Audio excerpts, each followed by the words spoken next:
Dying Light was one of 2015's greatest surprise games, and of course, everybody loved it.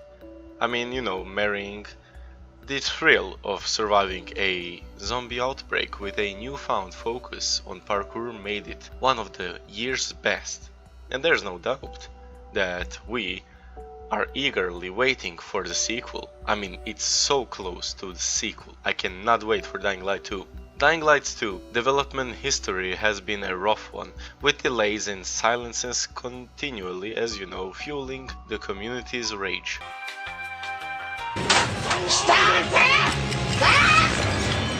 1秒経過2秒経過3秒経過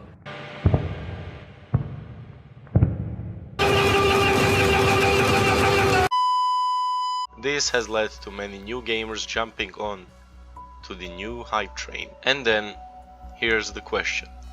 Do you need to play Dying Light 1 to understand the story of the Dying Light 2?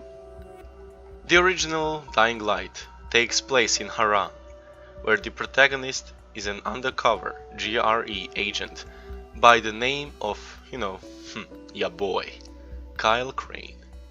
Being dropped off in the middle of the outbreak to capture sensitive stolen information, Kyle must join the survivors and find a way to cure the infection and restore the city of Haran to its former glory.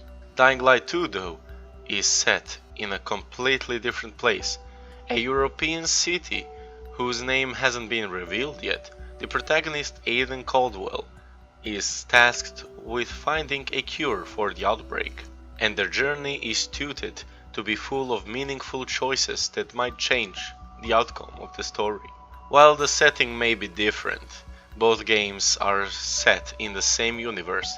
Dying Light 2 takes place 15 years after the Haran outbreak, but the developers have stated that there are no connections at all to the previous games.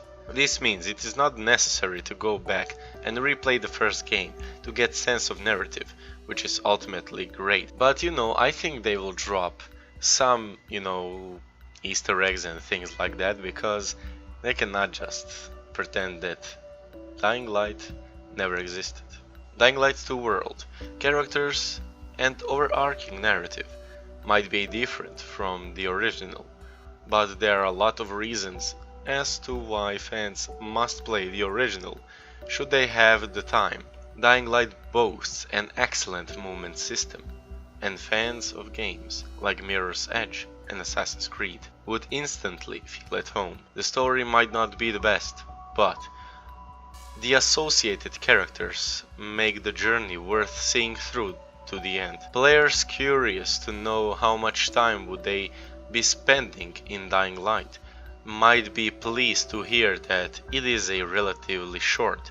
Speeding through the main quest should take anywhere to 16 to poorly 18 hours, while those who would like to engage in side content may end up spending upwards of 30 hours in post-apocalyptic Haran. Well, I spent like 1000 hours, but we don't talk about that, okay? So you don't need to generally play Dying Light, but I think you cannot miss Kyle Crane, and characters could be a little bit better, but you can still skip Dying Light because it's not that connected, except you will be seeing volatiles, which are like the such unique zombies in this series. And let me not mention others, because from every corner, every single thing in the game, I think they nailed it. Dying Light 2 is gonna be even better, because Dying Light is my favorite game of all time. So let's just hope they don't fuck it up, but I think they're on something really special.